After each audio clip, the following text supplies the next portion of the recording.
Oh, whaley, whaley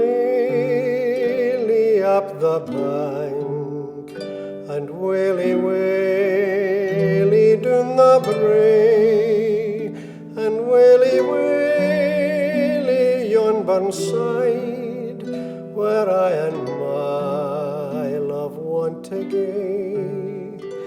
I leaned my back until an ache, thinking it was a trusty tree.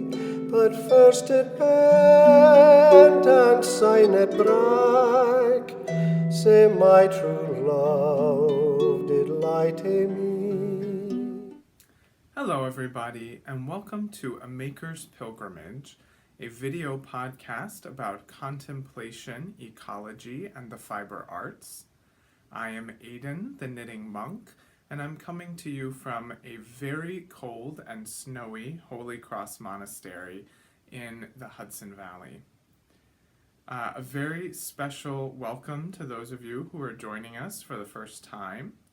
And a thank you to all of you who are coming back, to all of you who have subscribed, commented, sent me messages, or connected with me on various forms of social media.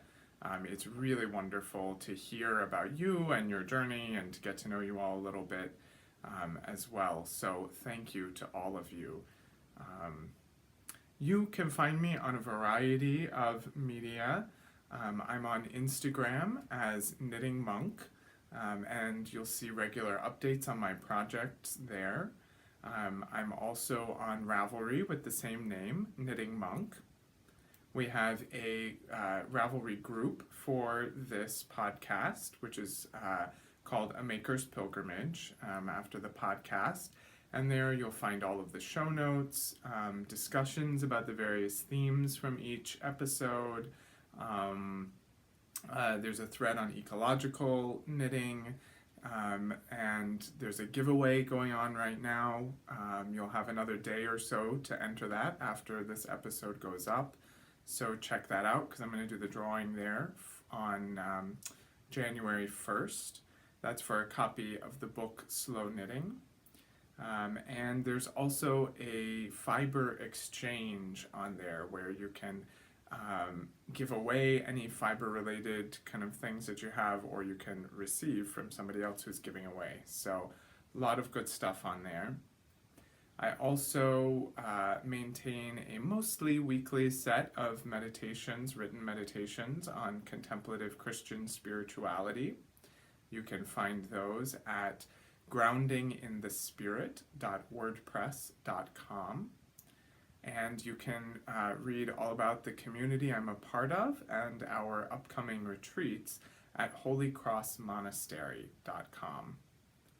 So that's a lot of media links, but check us out, check me out on these other platforms as well.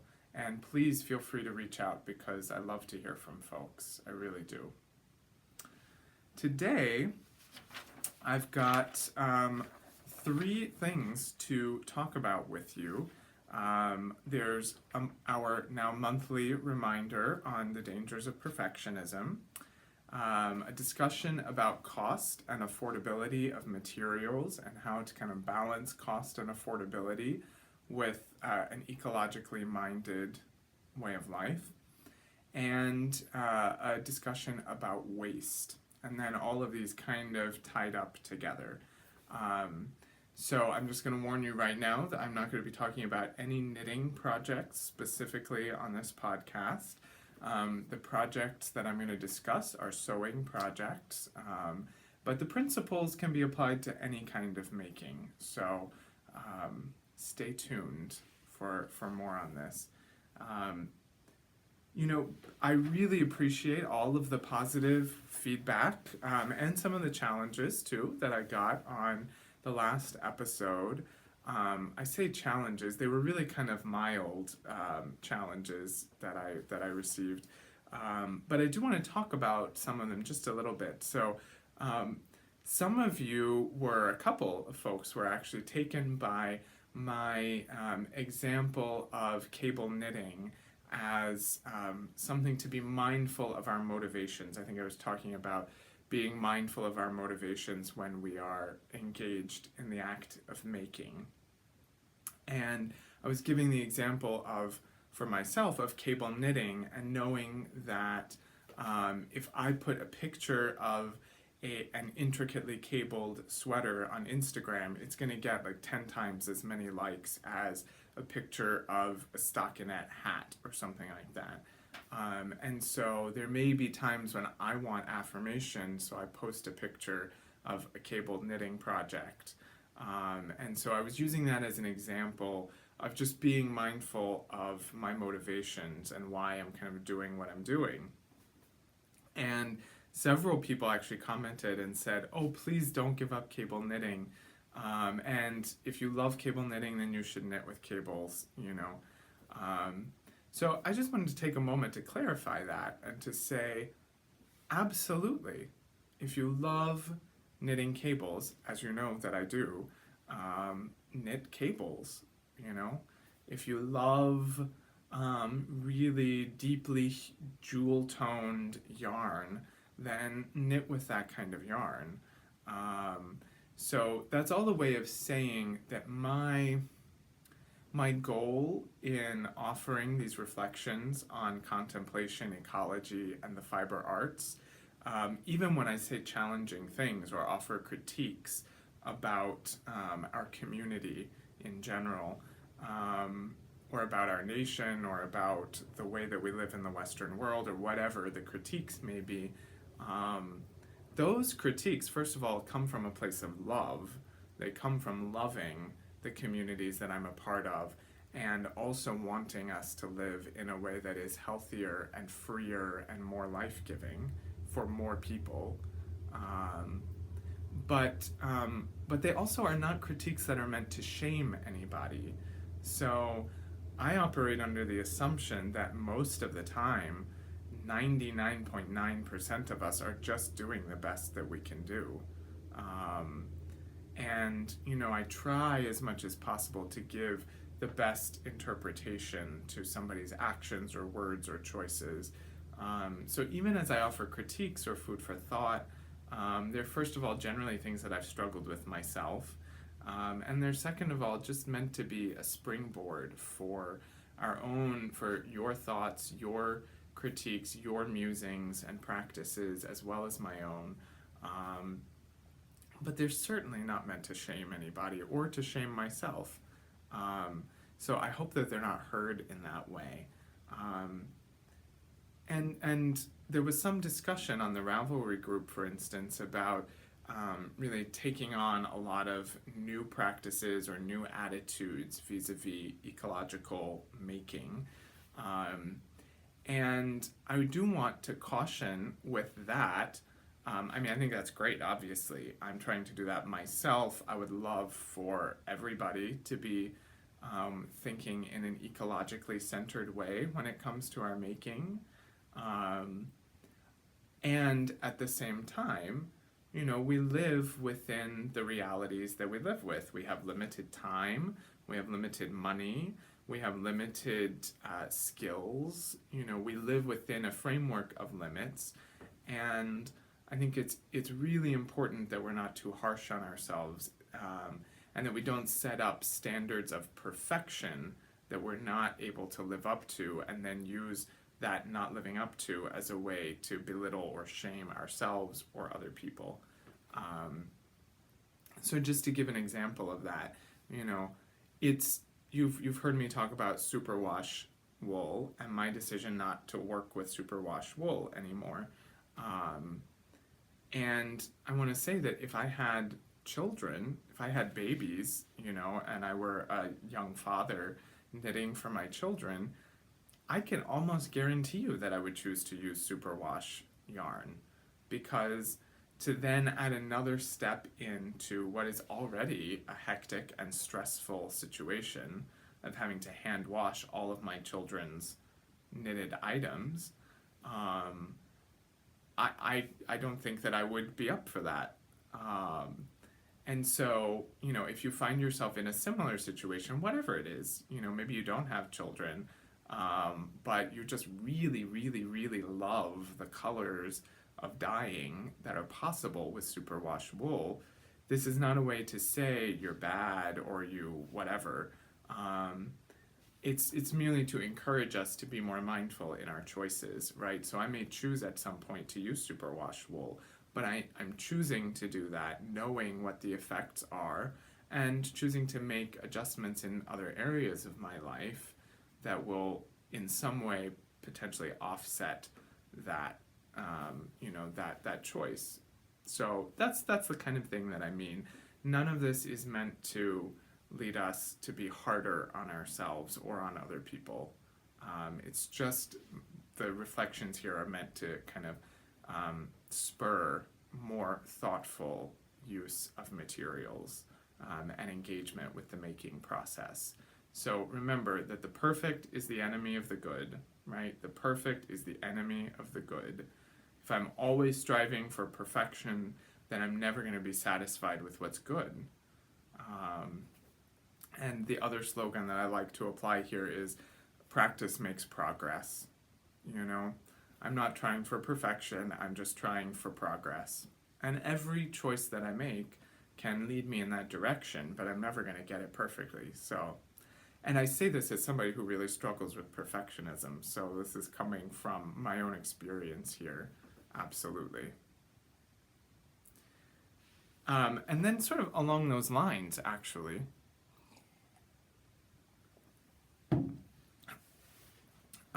one of you, Lacey, on the Ravelry group, sorry, I'm just looking at my notes here. Lacey on the Ravelry group in the show notes for last episode asked a really, really important question about cost and affordability and how to balance, economic realities that some of us live with the desire to live in a more ecologically minded way. So I'm just going to read her comment because I think it's a really important thing for us all to be thinking about. It certainly has helped me in my own reflections here.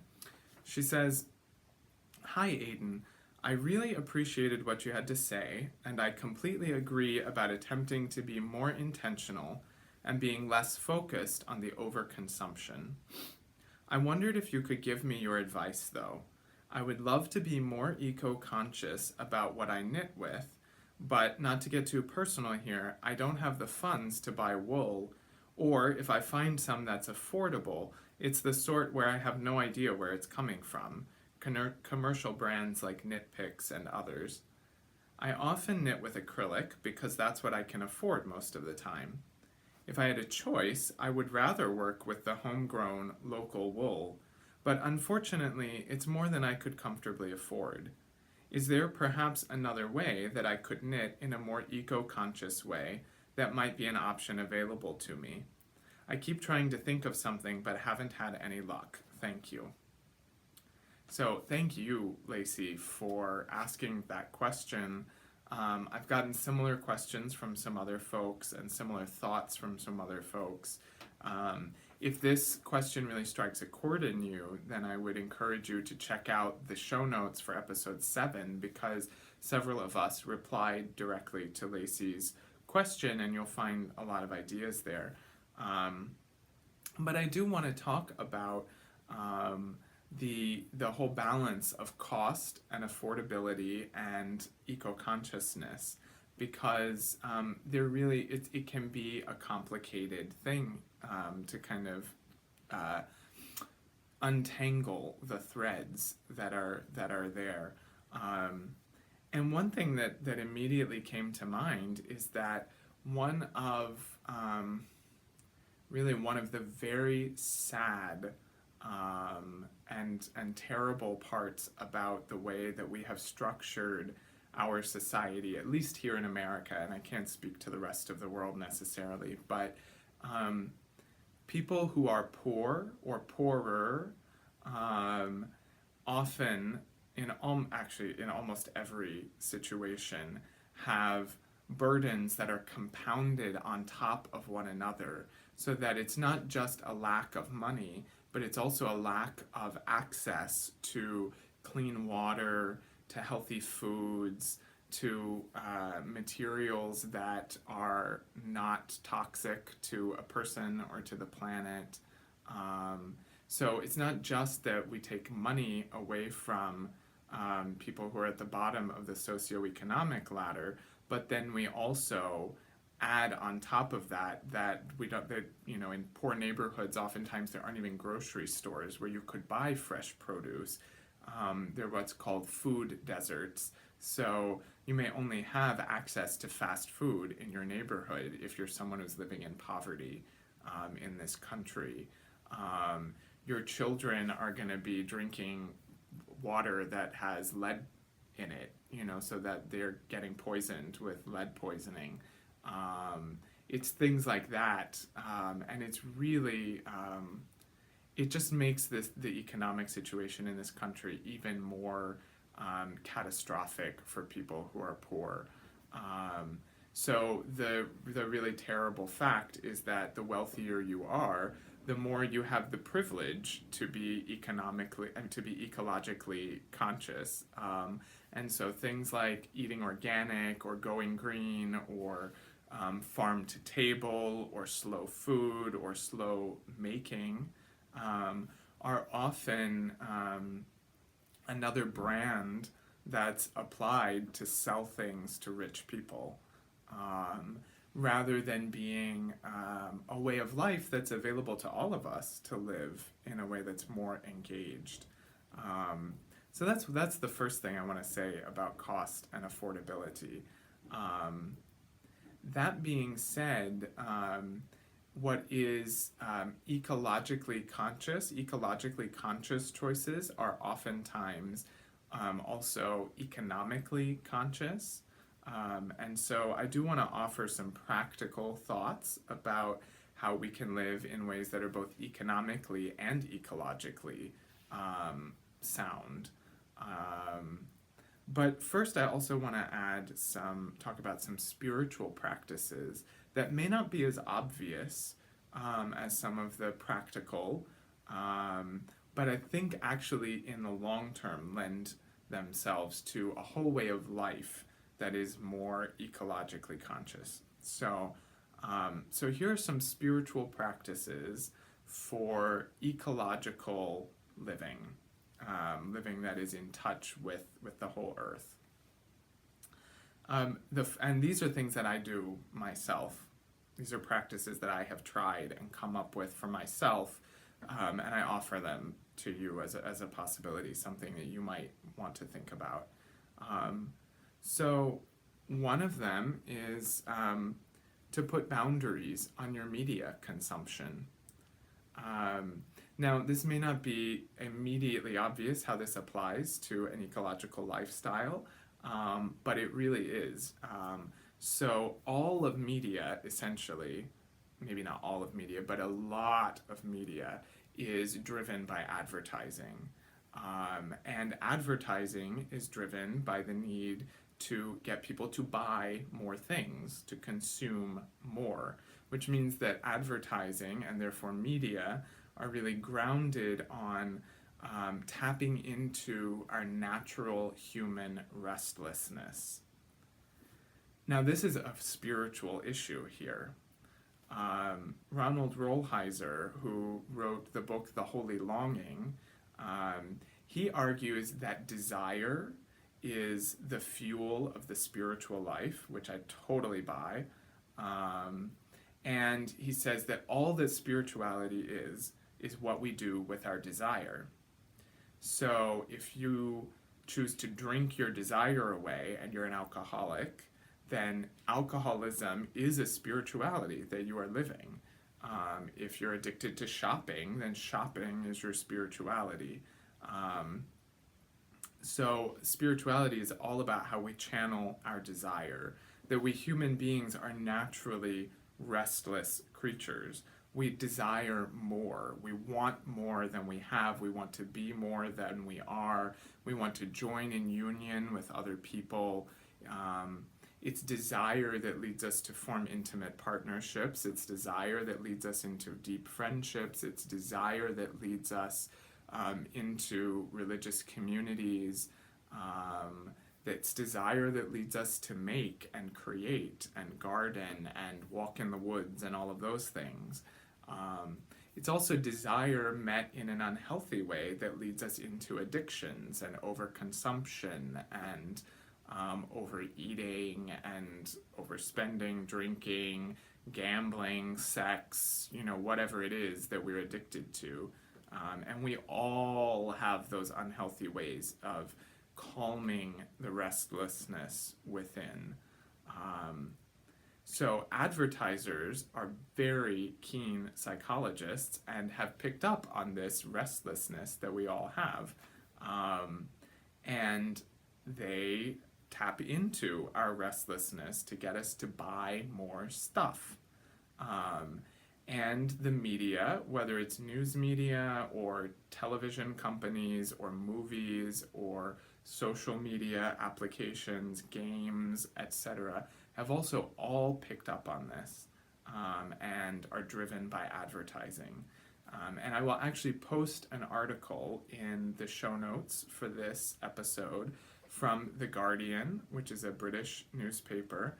And there was a wonderful piece in there. I'm not sure when it was published because someone passed it on to me after it had been published, about social media apps and websites very consciously making themselves addictive. So they talk about the little red notification sticker on your apps that tell you have a message or you have whatever. And that sticker was originally a different color. I think maybe it was blue, but somebody caught on that if it's red, your eyes are gonna go right to it, and it's gonna gnaw away at you. So this is all to say that media and advertising are built to tap into the restlessness, to keep us restless so that we're not satisfied, so that we keep buying and we keep consuming.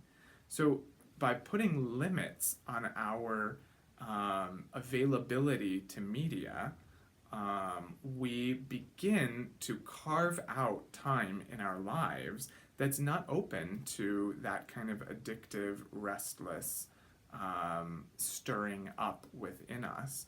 And we learn then how to direct our desires in ways that really are life-giving to us. That my desire for connection, I then don't go out and buy something. Instead, I sit down and have tea with a friend of mine and really have a deep heart-to-heart conversation. Or even I sit there and I feel the desire and the restlessness and I allow it to hollow me out so that I'm more receptive to the people and the places and to God, that are around me. So that's a little bit of what limiting media consumption can do. And so to put it in very practical terms, what I do for myself is that I don't keep screens other than my phone in my bedroom. I leave my iPad in my office, my computer is in my office. And so, I probably check my email more often than I need to. Not probably, I definitely check my email and Instagram more often than I need to. But I don't have as much access to media as many people and as much exposure to media as many people. I don't watch television really. So all of that really helps to create space in my life. Going along with putting boundaries on our media consumption, another spiritual practice for ecological living is the practice of gratitude. So practicing gratitude directly contradicts the restlessness, the addictive restlessness that advertising stirs up in us.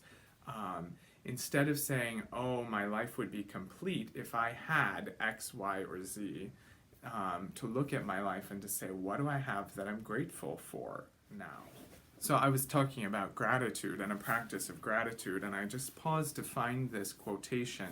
By the way, this is an excellent book, Braiding Sweetgrass.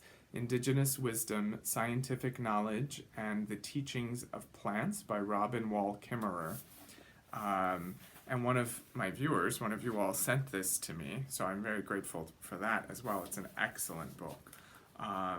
But Robin Kimmerer talks about gratitude and the power of gratitude. This is what she says. She says, you can't listen to the Thanksgiving address, which is this Native American practice she talks about of addressing all the various aspects of the world and offering them Thanksgiving. She says, you can't listen to the Thanksgiving address without feeling wealthy. And while expressing gratitude seems innocent enough, it is a revolutionary idea. In a consumer society, contentment is a radical proposition. Recognizing abundance rather than scarcity undermines an economy that thrives by creating unmet desires. Gratitude cultivates an ethic of fullness, but the economy needs emptiness. The Thanksgiving address reminds you that you already have everything you need. Gratitude doesn't send you out shopping to find satisfaction. It comes as a gift rather than a commodity, subverting the foundation of the whole economy. That's good medicine for land and people alike.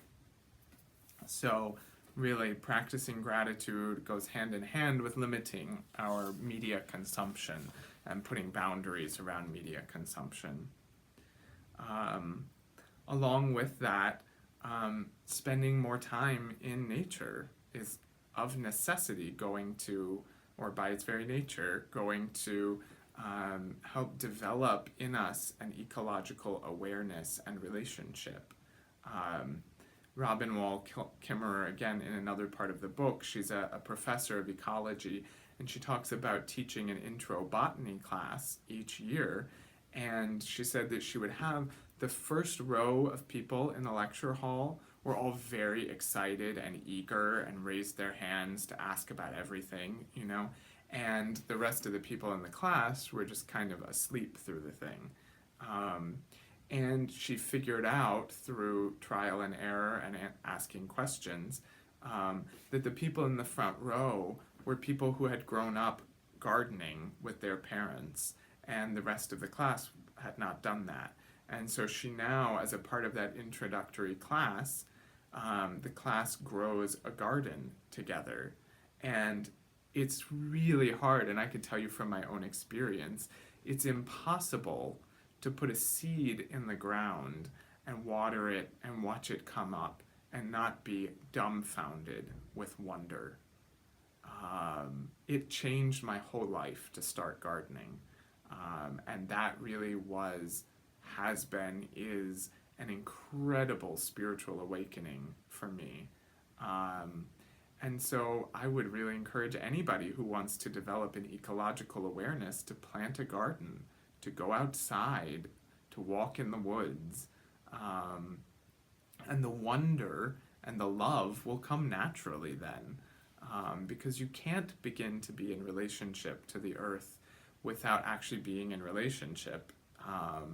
And when you begin to have that relationship, you will change. And it will just unfold in that way. And you'll begin to think for yourself of practices that you could engage around that. And then the last spiritual practice that I want to mention now is forming community. It is much easier to live in a way that you find life-giving and meaningful if you're connected to other people who are engaged in that same way of life. Now, it doesn't mean that we're all going to agree or all have the same practices or anything like that. In fact, I hope we don't, so that we can continue to grow and develop. But being plugged into community is a really important aspect of any spiritual practice, to be connected to other people who are trying to live those similar values. So those are just 4 of many possible practices, spiritual practices for ecological living.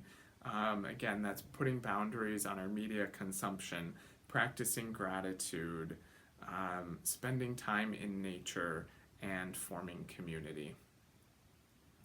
And then I had some practical thoughts as well. So, I mean, I'll say for myself, I certainly can't afford to go out and buy really,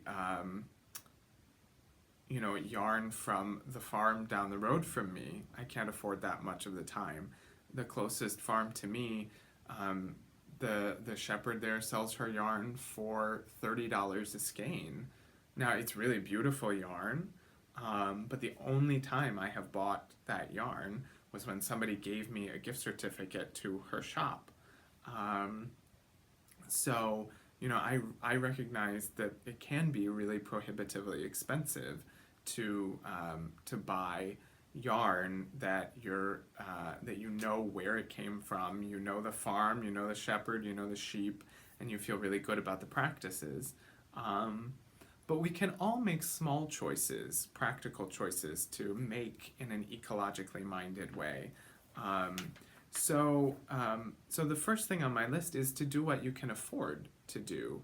Um, and as people in the Ravelry group pointed out, if you can't afford $30 skein yarn, or you can't afford to make changes in your knitting practice, then make the changes where you can afford to make them. So maybe you can plant a garden. Maybe you have plenty of land, but you don't have a lot of money. Um, it's actually economically better for you to plant a garden too. Um, so you plant a vegetable garden in the spring, and then you're eating fresh vegetables from your own land. Seeds cost a lot less than vegetables from the grocery store. Plus, you have a lot more control over what you're eating then. Um, so you may continue to buy whatever yarn you can afford to buy, but you're offsetting that by being more ecologically minded in what you eat and what you grow. That's a possibility. So that's just one example, but to do what you can afford to do, and to do what's within your capabilities. So maybe you live in New York City and you make enough money to buy ecologically sound yarn, um, but you don't have space to grow a garden. So then, you buy the yarn and you don't grow the garden. Do you see what I mean? It's there are many, many, many ways to live in a more ecologically conscious way. And nothing is neutral in terms of ecological practice. Any yarn is going to have an ecological impact. Even the most sustainably farmed yarn still has an ecological impact. So none of us are totally neutral in this. Every choice we make has an impact. So again, make the eco-conscious choices where you can make them. And that's to say, if you can afford it, then yeah, it would be great for you to buy only sustainably produced yarn. That would be great. But for those of us who can't necessarily afford that, to offset those choices with other ecological choices, I think thrift shops are a wonderful option here. So there are a lot of tutorials on YouTube for reclaiming yarn. I haven't done it myself, but there are a lot of people who go to thrift shops and find sweaters there, and they reclaim the yarn from the sweaters and they use those for their knitting. So it's not going to be the same thing as getting a farm yarn from down the road, but it has a much smaller footprint for the environment if you're not going out and buying new yarn, but you're using yarn that's already been used for a different purpose. Similarly, you could economize in certain areas, which would then allow you the occasional splurge on a more expensive farm yarn. So if 90% of your yarn is coming from the thrift store, then maybe you treat yourself every once in a while with the money you have saved, and you buy a farm yarn, that kind of thing. Another one, and this is what I really want to try for myself, is to learn how to spin. So this works in two ways. This is ecologically and economically minded in two ways. The first is that if you're spinning the yarn that you knit with, the raw material is generally less expensive. It's generally less expensive to buy fleeces or roving than it is to buy yarn. So that's one aspect of it. The other aspect of it is that if you're spinning your own yarn, you're actually knitting less, because if you have an hour a day to work on your making, then you might spend, I don't know, I'm just throwing out a number because I have no idea, I'm not a spinner, but 10 hours spinning a skein of yarn, and then 10 hours knitting something instead of 20 hours knitting something. So you're actually consuming half as much yarn. So that's also another option, and something that I really want to start doing myself. And then, if you have a choice, you choose the more ecologically minded of the two options. So Lacey used the example of buying something from Knit Picks. So if you're looking for a skein of worsted weight yarn for a hat project, and you could buy a skein of superwash yarn, or you could buy a skein of non-superwash yarn, and they're the same cost, then you make the more ecologically minded choice and buy the non-superwash. That's an option that's there as well. And as I mentioned, often the eco-conscious choice is also the economically conscious choice. It's both ecologically and economically better to plant a garden than to buy your tomatoes coming from Mexico at the grocery store. It's both ecologically and economically better, generally speaking, to spin your own yarn than to buy it somewhere else. And I really love supporting independent producers as well. So when I can afford to do that, I try to do that. But we all have the constraints that we have to live within, and so these are just many options that can be mixed and matched to really increase how we're able to make conscious choices about the materials that we use. So following along on the discussion of ecologically and economically conscious practices for using our materials, I also wanted to talk a little bit today about waste. Certainly in both a spiritual and an ecological sense, there's no such thing as waste.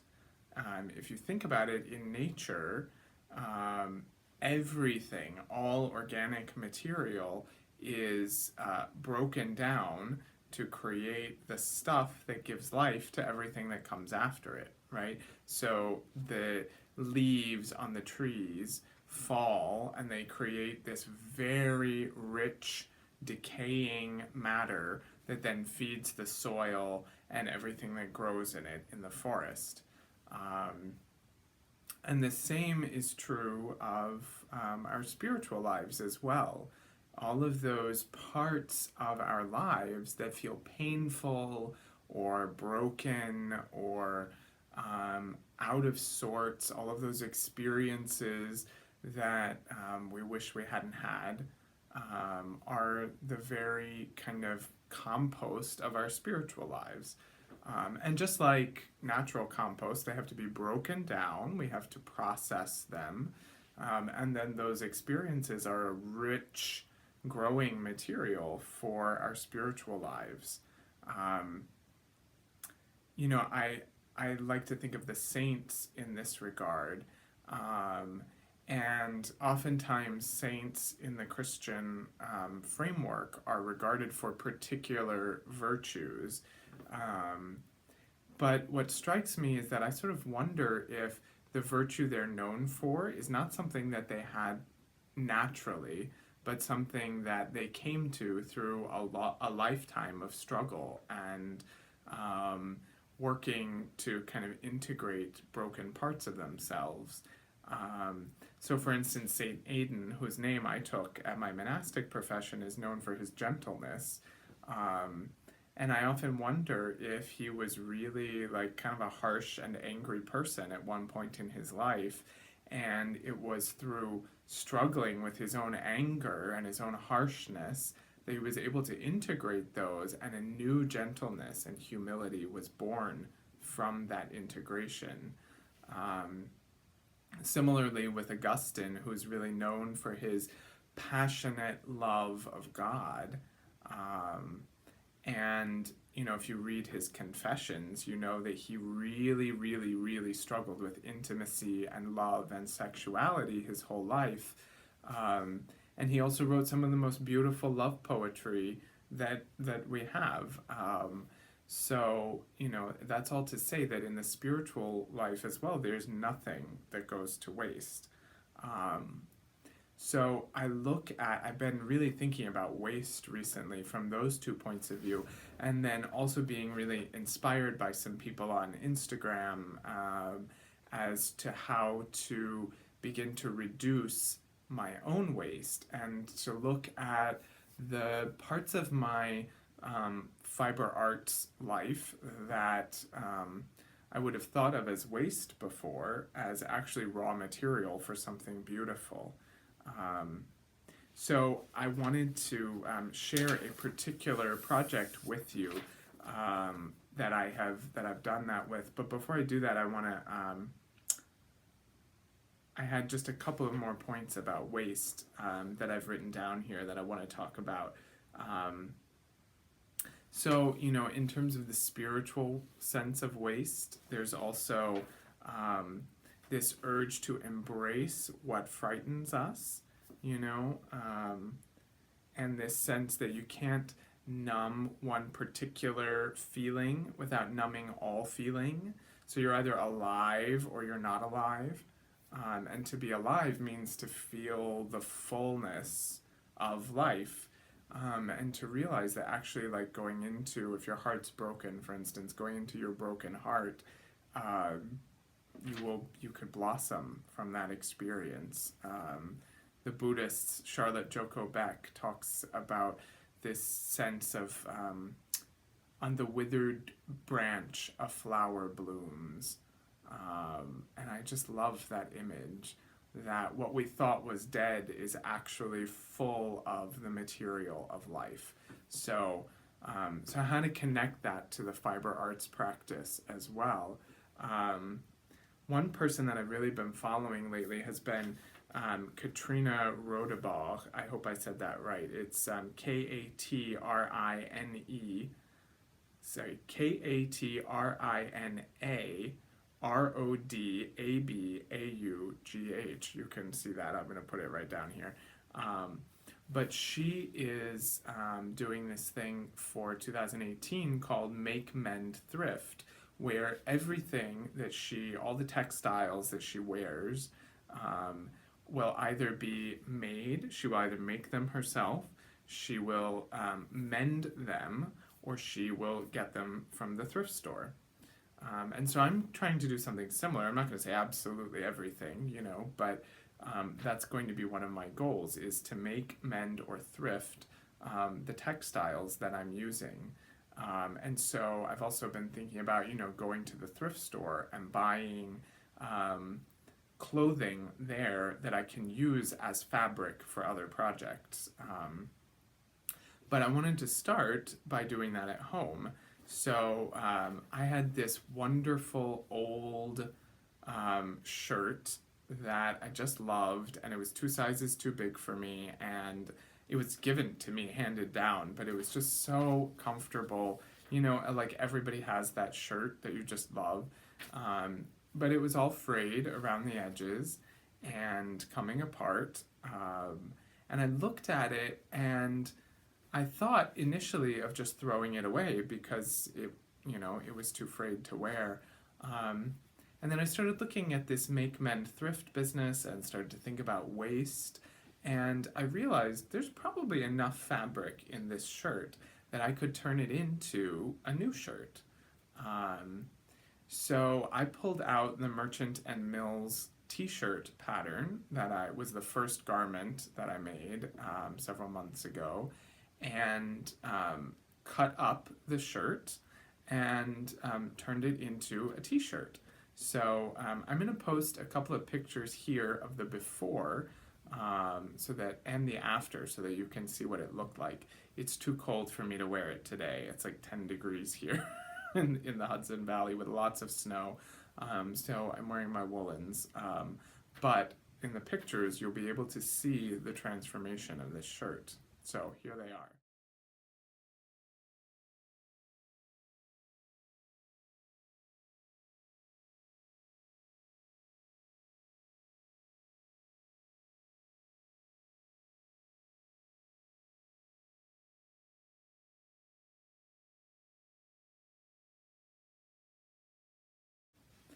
Um, and I also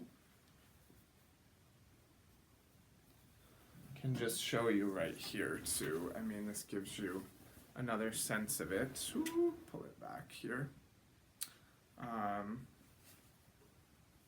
so, it's not, what I did basically was I left the back panel, there, and I cut the sleeves out of this, what were the sleeves, and I left the front on the front, and I left these buttons so that, you can unbutton it and rebutton it. The truth is, do I love it as much as I loved the shirt that I had before? Not so far, but it has a new life of its own. Um, and one of the cool things about taking an old shirt and turning it into something new is that I felt really free to experiment because I was really looking at this as just scrap material. And I figured if it didn't work, I would just use it as cleaning cloths or throw it in a hamper for some quilting material or that kind of thing. But it turned out really successfully, I think. I do like it, and I'll wear it, and it'll be a great shirt to work out in the garden in and just wear around the house. So I'm very pleased with the way that it turned out. It was also a good thing, good practice on this pattern. I got the sleeves right this time, the shoulders. Got to learn kind of how to intuitively feel out the shoulders, which that part was really cool. But I've also added in a new layer of meaning into this shirt. The shirt that belonged to somebody that I know who gave it to me. I wore it with love, and now I've turned it into something else that I'll wear for another purpose. And so all of those layers of meaning are built into it. And at some point, this shirt that I have made will also fall apart, and I will use the materials then for something else, probably a quilt or cleaning cloths or handkerchiefs or whatever, until eventually those wear out. And then I'll throw it in the compost pile because it's cotton, and it will go back into the earth. And I'll cut the plastic buttons off and use them for buttons for another shirt project at some point. This is somebody pointed out on Instagram, Meg from Mrs. M's Curiosity Cabinet pointed out that this is probably something that my grandparents would recognize. And I've really started thinking about my grandparents and their generation in this whole sense of waste and what is waste. And I think actually, like, what would grandma do is probably a great metaphor. I mean, a great kind of slogan for what to do with what seems like waste. Because of course, what is a quilt? It's like a quilt is meant to be old, worn out clothing or other textiles that are then sewn together in a new and beautiful pattern that's also something that's going to be useful and warm. It's a way of being thrifty, which saves you money because you're not going out to buy a new blanket. But also, I mean, think of the materials that are used in it. Think of how soft an old shirt is, a shirt that's been worn to death, how soft it is, and then you're making that into a blanket you're going to have against your skin. So I'm hoping to also learn to quilt this year, and I'm throwing lots of scraps and things into the quilt pile. But I wanted to try this shirt that I just showed you, the green plaid shirt, because originally the idea came to me for an old work shirt that has actually a lot more layers of meaning in it. I have an old chambray shirt that belonged to my mother's father.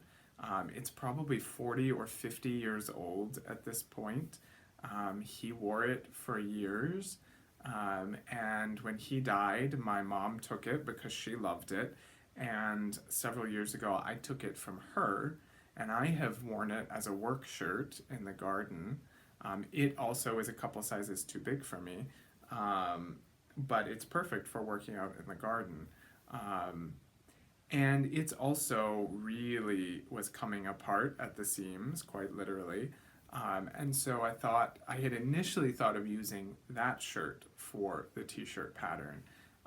But before I cut apart a shirt that has layers and layers and layers of meaning in it already, I wanted to try my experiment with another shirt that didn't have as much meaning, even though I loved it. So since then, I have cut apart my grandfather's work shirt.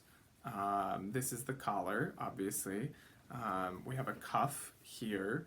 These won't get incorporated back into the new shirt, but these are great pieces that can be used to patch jeans that have holes in them or something like that. I just cut everything apart at the seams. We have a sleeve here. The shirt is full of little holes like this. And what I'm going to do with that is practice my embroidery skills. I'm going to do some visible mending and sew up in a decorative way the holes on this shirt and really take my time with them. And then cut out a t-shirt pattern from it like I did with this other one.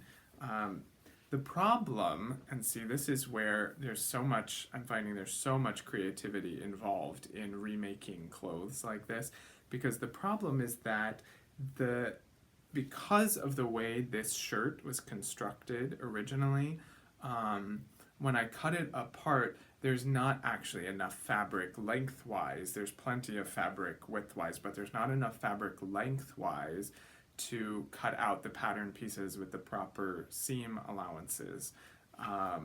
So I think what I'm going to try to do, this is my thought right now, is take some other fabric that I have scraps of, enough to add in like from here to there, a couple of inches on the front and the back, so that this part, the yoke on the front and the back, essentially part of the yoke, is in another fabric. Again, it's an experiment, and if it doesn't work, what have I lost? I'll use the materials, the fabric, for something else. But there is such creativity involved in not wasting and using what you have in this way. So I'm learning about the way that men's shirts are constructed, because I've cut them apart and now I'm putting them back together. I'm learning different ways of constructing men's shirts. I'm going to learn embroidery. I'm learning the value and the kind of layers of meaning that go into it. I have already figured out that if I want to do this with clothes I get from the thrift store, I need to buy clothes that are a couple sizes too big, because there will be more fabric involved in that. And I've already started to think things like, oh, what would I do if I needed elastic for something and I don't want to go to the fabric shop for that? Well, hello, there's elastic in clothes at the thrift shop, so I can buy, clothes for their components there. It's just teaching me to see clothes and fabric in a different way. And so, like I said, I keep asking this question, what would grandma do? What would my grandparents do? My grandparents, and for some of you, this may be people of your parents' generation, but we can also think back further than that to great-grandparents and great-great-grandparents and way on back. But my grandparents grew up in the rural South during the Depression. And so to the day they died, they saved everything. They didn't throw anything away. Um, and after my grandfather died, I was helping my grandmother clean out their apartment before she moved in with my mom. And I found 12 coffee cans in the closet in the den. And I said, Mimi, what are you doing with 12 coffee cans? And she said, well, honey, I have a recipe for banana bread that gets baked in a coffee can. And I said, have you ever made that recipe? And she said, well, no, but I might someday. And that is like, I mean, that's the story of that generation. They saw potential in every material that came into their lives. Um, that's also some of the wisdom of people who live in straitened economic circumstances. Um, I mean, I grew up relatively poor myself, and so my attitude is if you can't afford something, you can't afford it. You know, you make do with what you have. Um, and even though I'm not in those same economic circumstances, we live a life here at the monastery that is simple. And I want my life to really value material things rather than seeing them as disposable. So I'm trying to really allow that way of seeing to seep in and to look for the potential reuse in objects, to really cut down on my waste, and to let the waste that I have be refined and composted so that it's actually material for new life and new creativity. Um, there was a slogan in the recycling world at one point, and it may still be a thing, I don't know, but it's really stuck with me. That's reduce, reuse, recycle. And those are a great way of looking at a way of life that is ecologically grounded as well. The first thing to do to reduce your ecological impact is reduce. You reduce the amount you consume. Then the second line of defense is that you reuse what you have, and only after you've done those two do you think about recycling. So, you know, how would things be different if we first of all reduced the amount of plastic that we bought, plastic containers and things, then second of all, we reused the plastic containers we have, and only with things that we had absolutely zero possible use for did we put in the recycling, not to mention the trash, you know? So how can I do that with my fabrics as well, and with my yarn, and with the rest of my supplies for making? So one thing that I'm realizing is that to reduce my waste, I really have to learn new skills. You know, I have to learn to spin so that I can spin my own yarn, and therefore use less of it, reduce the amount that I'm using.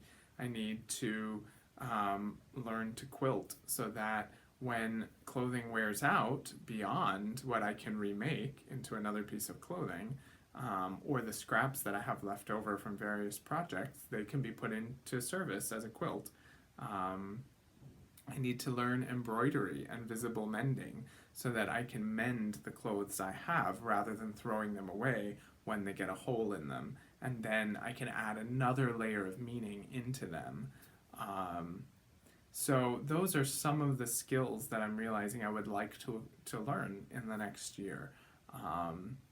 And really begin to kind of revel in the waste, that the so-called waste that I produce, and to see in it the seeds of something new and beautiful. So if you would like to join in that, I would encourage you very much to check out Katrina Rodebaugh and the hashtag MakeMendThrift. Another hashtag to look at is a new materialism, and that is kind of looking at how we view materials, valuing materials, that kind of thing. There are a lot of great resources out there, and if you have some, I would love to hear about those from you as well. So those are the three main things that I wanted to talk about today. Um, I am getting ready to begin our long retreat here at the monastery, so I probably will not have a lot of time before the retreat begins to respond to comments and questions. Please know that I will read them and I will respond to them after our long retreat is over, middle of January. We get 8 days of silent retreat time together, and I'm very much looking forward to it. I have a shawl I'm working on, and some shirts I want to sew, and some books I want to read, and some walks I want to take, and some quiet that I want to sink into. And I'm not hopefully going to be connected to my electronics during that time. So in a couple of weeks, I'll be able to respond to those comments, but I really appreciate them, and please keep the comments and questions coming. Check us out on the Ravelry group. There's a lot of great discussion going on there, and I'd love to hear from you there as well. I did have 2 public service announcements for you. One is to tell you, because I also love to read, and I know a lot of you love to read, about this incredible fantasy trilogy, if you are not familiar with it.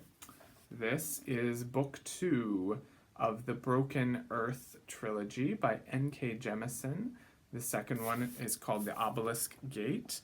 The first book, I'm about halfway through this one, the first book is called The Fifth Season. I absolutely love fantasy novels. They were what got me hooked on reading when I was a little kid. And I didn't read them for years, and then I picked them back up again about 5 years ago, and rediscovered an old love. But one of the things that frustrates me about them is that they're often just straight white dudes who are out there saving the world with their armies. And it's, as a friend of mine puts it, it's medieval Europe with dragons.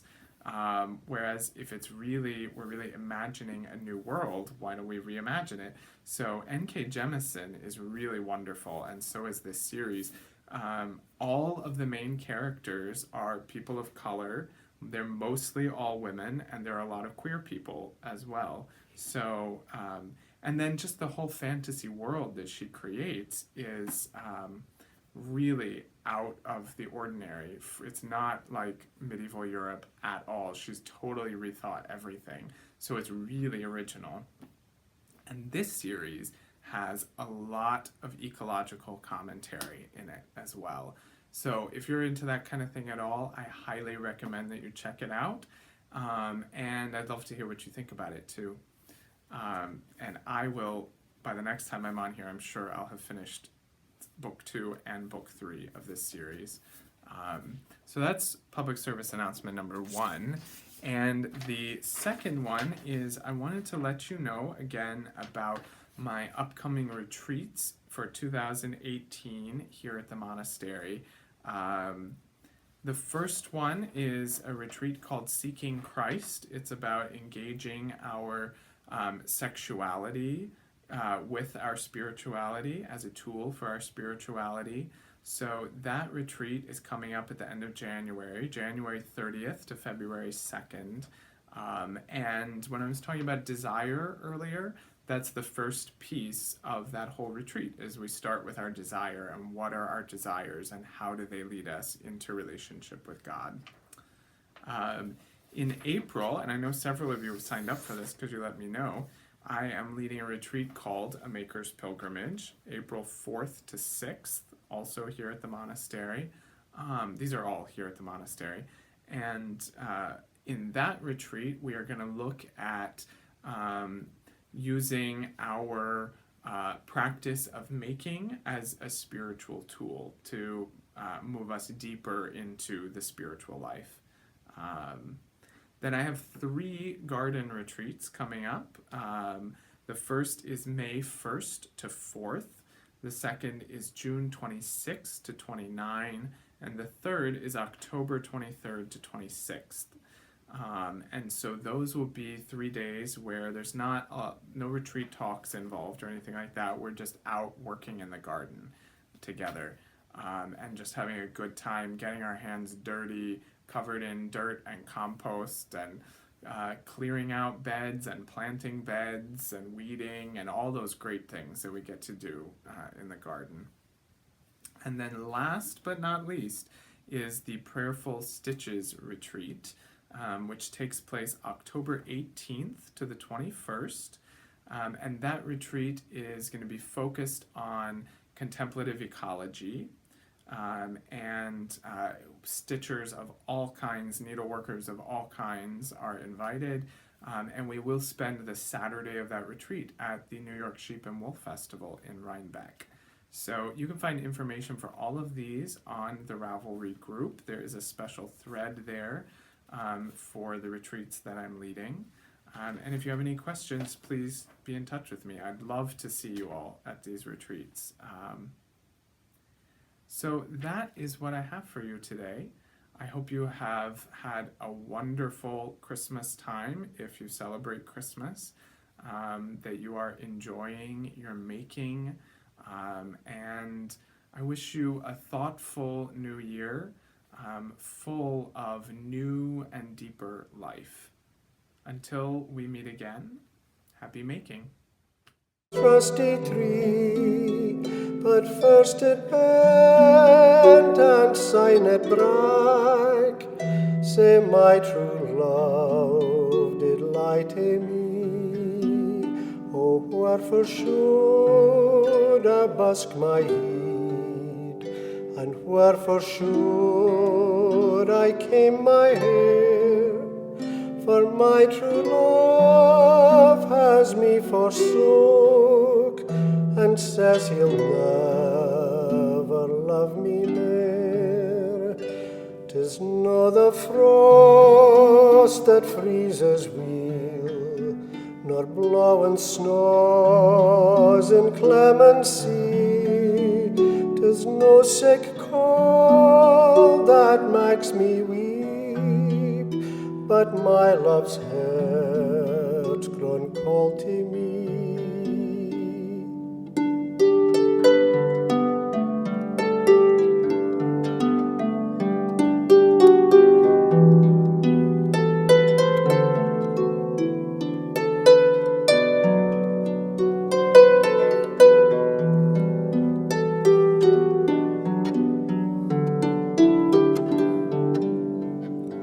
Oh, love is handsome and love is fine, gay as a gem when first it's new. But love grows old and waxes cold and fades away like summer dew.